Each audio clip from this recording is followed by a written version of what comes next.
Hi நண்பர்களே, நலம் 360 சேனலுக்கு உங்களை அன்போடு வரவேற்கிறேன். இன்றைக்கி நம்ம வீடியோவில் எதை பற்றி பேச போகிறோன்னா, ஆப்பிள் பற்றி தாங்க. நம்ம எல்லோரும் கேட்டிருப்போம், ஒரு ஆப்பிள் தினமும் சாப்பிட்டா டாக்டர் தேவையில்லைன்னு. ஆனால் ஏன் அந்த மாதிரி சொல்கிறாங்க? அந்த ஆப்பிள் என்ன மாதிரி நம்ம உடம்புக்கு நல்லது செய்யுது? இன்றைக்கி அந்த ரகசியத்தை தெரிஞ்சுக்கலாம் வாங்க. அதுக்கு முன்னாடி நலம் 360 சேனலை சப்ஸ்கிரைப் பண்ணவங்க சப்ஸ்கிரைப் பண்ணிக்கோங்க, மறக்காமல் பெல் ஐக்கானை ப்ரெஸ் பண்ணிக்கோங்க. வாங்க வீடியோக்குள்ளே போகலாம். ஆப்பிள் உலகம் முழுக்க பிரபலமான ஒரு பழம். சிவப்பு, மஞ்சள், பச்சைன்னு நிறைய வகைகள் இருக்குது. பச்சையாகவும், ஜூஸ் மாதிரியாகவும், சாலட்ஸாகவும், டெசர்ட்டாகவும் இதை நம்ம சாப்பிடலாம். இந்த ஆப்பிள் பார்த்த உடனே பளிச்சுன்னு தெரியும். சாப்பிட்டா ரொம்ப ருசியாகவும் இருக்கும், நம்ம உடம்புக்கும் நல்லது. ஆனால் இதில் கவனிக்க வேண்டிய விஷயம் என்னென்னா, அந்த ஆப்பிள் ஃப்ரெஷ்ஷாக இருக்கா இல்லையான்னு நம்ம ஃபஸ்ட்டு கவனிக்கணும். ஆப்பிள் சாப்பிட்டா உடம்புக்கு நல்லதுன்னு சொல்கிறோம், ஆனால் என்னெல்லாம் நல்லதுன்னு தெரிஞ்சுக்கணும்ல, வாங்க தெரிஞ்சுக்கலாம். ஆப்பிளில் இருக்கிற சொலுபல் ஃபைபர் கொழுப்பை குறைக்கும், கொலஸ்ட்ரால் அளவை கட்டுப்படுத்தும், இதய நோய் அபாயம் குறையவும் இது உதவுது.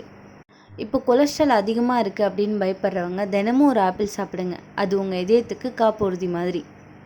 இதில் நார்ச்சத்து அதிகமாக இருக்குது, அதனால் மலச்சிக்கல் தடுக்கப்படுது, குடல் ஆரோக்கியம் மேம்படுத்த உதவுது. சாப்பாடு சரியாக ஜீரணம் ஆகலைன்னா மனசும் பாதிக்கும்.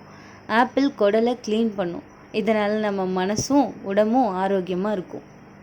குறைந்த கேலரி, அதிக நார்ச்சத்து, வயிறு நிறையிற ஃபீல் இருக்கும், அதிகம் சாப்பிட்றத தடுத்துரும். ஸோ டயட் பண்ணுறவங்களுக்கு ஆப்பிள் ரொம்ப க்ளோஸ் ஃப்ரெண்ட் மாதிரி. பசி அடங்கும், கேலரியும் குறைவாக இருக்கும். இரத்த சர்க்கரை அளவை சீராக்கும், டைப் 2 டயபெட்டிஸ் அபாயம் குறையும். இதில் ஆன்டி ஆக்சிடென்ட்ஸ் அதிகம், ஸோ செல்களை சேதப்படுத்தும் ஃப்ரீ ரெடிக்கல்ஸை இது தடுக்குது. நம்மளோட நினைவாற்றலை மேம்படுத்துது, அல்சைமர் போன்ற நோய்கள்லேருந்து நம்மளை பாதுகாக்குது.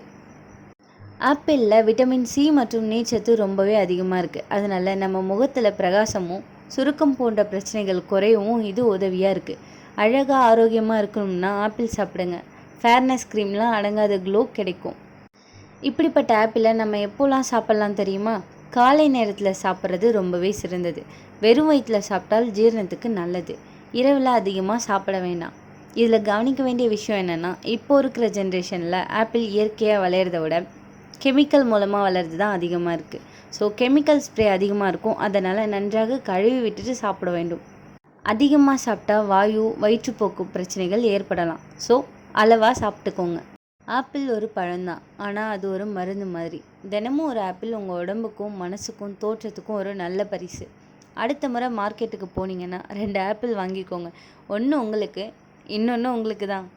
சரிங்களா? இந்த வீடியோ உங்களுக்கு பிடிச்சிருந்துச்சுன்னா லைக் பண்ணுங்கள், ஷேர் பண்ணுங்கள், நம்ம சேனலை சப்ஸ்கிரைப் பண்ணுங்கள். பை.